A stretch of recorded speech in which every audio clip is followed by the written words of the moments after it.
जी, अस्सलाम वालेकुम। आप फ़िज़ियोथेरेपिस्ट हैं, फ़ार्मासिस्ट हैं, लैब टेक्नीशियन हैं, रेडियोलॉजी वाले हैं, किसी भी डिपार्टमेंट से आप बिलॉन्ग करते हैं, किसी मेडिकल प्रोफ़ेशन से आप हैं और आप सऊदी अरेबिया में जॉब करना चाहते हैं।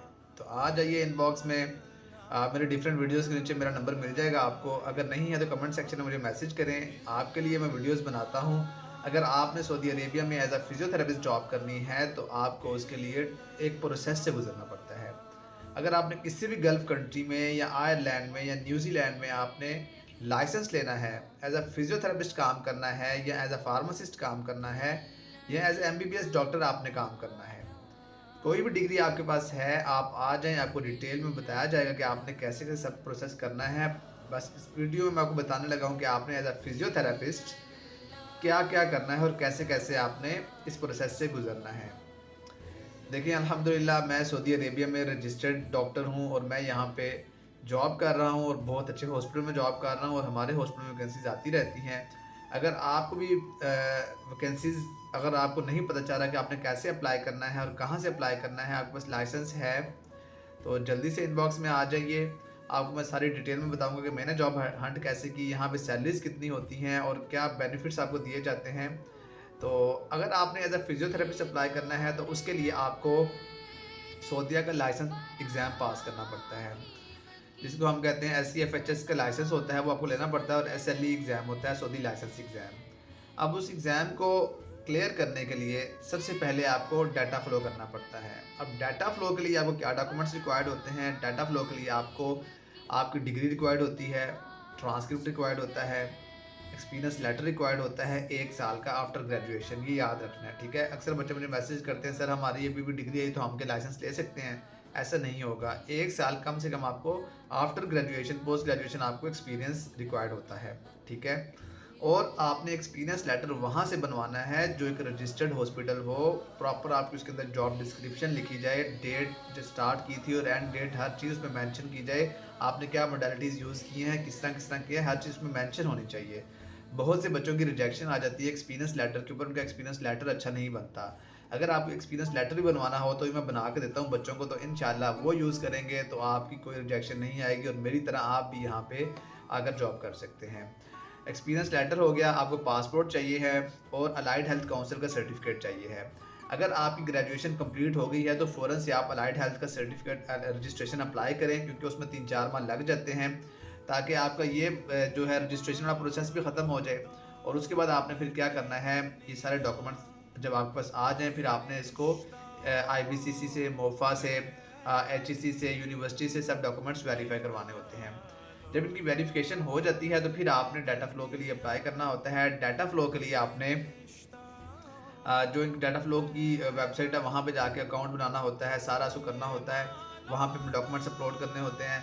फिर अब डाटा फ्लो वाले क्या करते हैं जी, आपकी वेरिफिकेशन स्टार्ट करते हैं। वो आपकी यूनिवर्सिटी को ईमेल करेंगे या फिज़िकली जाएँगे। मेरा जो था, मेरा फिज़िकल भी हुआ था और ईमेल के थ्रू भी हुआ था मेरा। तो फिर ये होता है कि जब आपकी वेरिफिकेशन कंप्लीट हो जाती है, अलाइड हेल्थ काउंसिल से भी वो करवाते हैं वेरिफिकेशन, आपकी यूनिवर्सिटी से भी करवाते हैं, जहाँ से आपका एक्सपीरियंस लेटर होता है, वहाँ पे तो फिज़िकल भी जाते हैं और ईमेल भी भेज देते हैं। मैंने 2 जगहों के ईमे वो डाले थे एक्सपीरियंस लेटर, तो मेरे एक जगह पे ईमेल आई थी और एक जगह पे मेरा फिज़िकल आए थे वो। तो ये होता है जी आपका डाटा फ्लो। डाटा फ्लो के बाद जब आपको रिज़ल्ट आता है, उसका मतलब वो आपको बता देते हैं जी ठीक है जी, आपकी रिपोर्ट पॉज़िटिव है।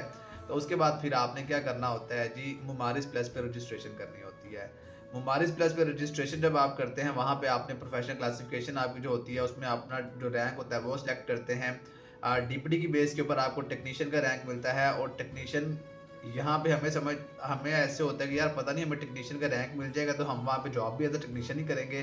तो ऐसा बिल्कुल भी नहीं होता। अगर आपके पास टेक्नीशियन का रैंक भी आ रहा है तो आप जॉब एज़ अ फिज़ियोथेरेपिस्ट ही करते हैं, क्योंकि ये जो रैंक्स है ना, ये सिर्फ़ सऊदी काउंसिल है ना, ये वही बस उनकी एक जो है ना तरीक़ाकार है, वो जिसने डीपीटी की हुई है उसको टेक्नीशियन का रैंक देंगे, जिसने एमएस किया हुआ है उसको वो स्पेशलिस्ट का रैंक देंगे, ये उन पर डिपेंड करता है। अभी बहुत से बच्चों को डीपीटी की बेस के ऊपर भी स्पेशलिस्ट का रैंक मिल रहा है, तो रैंक मैटर नहीं करता आपके लिए, ठीक है? डिपेंड ये करता है कि आप किस हॉस्पिटल में जॉब कर रहे हैं और वो हॉस्पिटल आपसे क्या काम लेना चाह रहा है। बहुत से बच्चे मैंने यहाँ पे देखे हैं, एज़ अ फिज़ियोथेरेपिस्ट हैं वो यहाँ पे टेक्नीशियन का काम कर रहे हैं और बहुत से मतलब उनको रैंक टेक्नीशियन का मिला, स्पेशलिस्ट का मिला हुआ और टेक्नीशियन का काम कर रहे हैं। बहुत से ऐसे बच्चे भी हैं जिनको रैंक टेक्नीशियन का मिला हुआ है और वो फिजियोथेरेपिस्ट का काम कर रहे हैं, और अल्हम्दुलिल्लाह यहाँ पे अगर आप आ जाते हैं ना, लोग कहते हैं यार सऊदीया में सैलरी कम होती है, 2000 3000 35 सैलरी होती है। इसके अलावा जो बेनिफिट्स आपको मिल रहे होते हैं, जो अलाउंसेस मिल रहे होते हैं, वो बहुत ज़्यादा होते हैं। ठीक है? तो अगर आप भी अप्लाई करना चाह रहे हैं सऊदी अरेबिया में, और मैं आपको एक बात बता दूँ, सऊदी अरेबिया जितनी गल्फ़ कंट्रीज़ हैं ना, उनमें सबसे एक नंबर पे है जॉब्स के हवाले से। ठीक है? चाहे जॉब्स थोड़ी कम हैं, बट ये है कि सब कंट्रीज़ को कंपेयर किया जाए ना, तो सबसे ज़्यादा जॉब भी सऊदी अरेबिया में ही आ रही है। तो आप लोग परेशान ना हों, स्ट्रगल करें। अगर मैं अपना आपको बताऊँ, मुझे तकरीबन 6 से 7 माह लग गए थे जॉब हंट करते हुए। फिर अल्हम्दुलिल्लाह मेरा यहाँ पे इंटरव्यू हुआ, फिर यहाँ से मुझे स्पॉन्सरशिप मिली, visa, ticket, each and everything सारा कुछ खर्चा इनका हुआ था फिर। तो जॉब मैंने कैसे हंट की थी, वो आप मुझे कमेंट सेक्शन में बताएं। मेरा नंबर होगा, फिर आपको डिटेल में बताऊंगा जॉब कहाँ से हंट करनी है। डिफरेंट जो वेबसाइट्स हैं वहाँ से आप जॉब हंट कर सकते हैं, लिंक्डइन ऐप है वहाँ से हंट कर सकते हैं। तो जब आपकी मोबाइल प्लस पे रजिस्ट्रेशन हो जाती है ना, तो उसके बाद आपने क्या करना होता है, उसके बाद आपके पास डायरेक्ट डिसीजन आएगा, तो फिर मतलब आपका एग्ज़ाम नहीं होगा। अगर आपका डायरेक्ट डिसीजन नहीं आता, तो फिर आपको एग्ज़ाम देना पड़ेगा, एग्ज़ाम के प्रोसेस से गुजरना पड़ेगा। अब उस एग्ज़ाम के प्रोसेस से आप गुजरने के लिए आपको एग्ज़ाम बुक करना पड़ेगा। एग्ज़ाम बहुत ही आसान होता है, कोई मुश्किल नहीं होता। अगर एग्ज़ाम के लिए आपको मटेरियल भी रिक्वायर्ड होगा, तो मैं मटेरियल आपको प्रोवाइड करूँगा, कोई मसला नहीं है। आप लोग मुझे मैसेज करें। बहुत नॉमिनल चार्जेस होते हैं, उस मेरे जितनी मैं कंसल्टेंसीज प्रोवाइड करता हूँ ना, बहुत कम चार्जेस मैं लेता हूँ बच्चों से। मुझे पता है कि पाकिस्तान के हालात कैसे हैं और बच्चे किस तरह सर्वाइव कर रहे हैं। जॉब्स नहीं हैं, अगर हैं भी हैं तो 20,000 25,000 में उनको जॉब मिलती हैं। आज की महंगाई में तो बिल्कुल भी 20-25 हज़ार से गुजारा नहीं हो रहा। जो बच्चे बेचारे इंटर्नशिप कर रहे हैं, वही पे कर रहे हैं। मुझे पाकिस्तान की सूरत हाल का बखूबी मुझे पता है। तो आप लोग परेशान ना हो। अगर आप लोग सऊदी अरेबिया में काम करना चाहते हैं, तो मेरी कंसल्टेंसीज़ ले लें, तो इंशाल्लाह आपको मैं कंप्लीट गाइडलाइंस दूँगा। अगर आयरलैंड में जॉब करना चाहते हैं, मैं आयरलैंड में भी रजिस्टर्ड फिजियोथेरेपिस्ट हूँ, और न्यूज़ीलैंड में अगर काम करना चाहते हैं, तो वहाँ की भी आपको गाइडलाइंस दूँगा। अगर नॉर्वे में आप एज़ अ फिजियोथेरेपिस्ट काम करना चाहते हैं, तो उसके लिए भी डिटेल में आपको बताऊँगा। तो जल्दी से आ जाएँ इनबॉक्स में, मुझे मैसेज कर दें, कमेंट सेक्शन में मैसेज करें, मैं आपको नंबर प्रोवाइड कर दूँगा, फिर आप मुझसे व्हाट्सएप पे कॉन्टैक्ट कर सकते हैं। जब आपका एग्ज़ाम बुक हो जाता है, फिर आपने एग्ज़ाम की तैयारी करनी होती है। तैयारी भी बहुत आसान होती है। मैं जो आपको बुक प्रोवाइड करूँगा, उसी में से ही सारा आपका पेपर तकरीबन आ जाएगा, और आप इजीली उसको पास कर जाएँगे। बहुत से बच्चों ने पास भी किया अल्हम्दुलिल्लाह, और अभी मेरे ही हॉस्पिटल में वैकेंसीज़ आई हुई थी। मेरे बच्चों को जो मुझसे कॉन्टैक्ट करते हैं, उनका मैंने इंटरव्यूज़ करवाए थे 6 बच्चों का।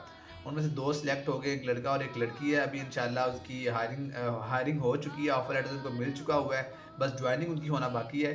तो इंशाल्लाह वो भी जल्दी हो जाएगी।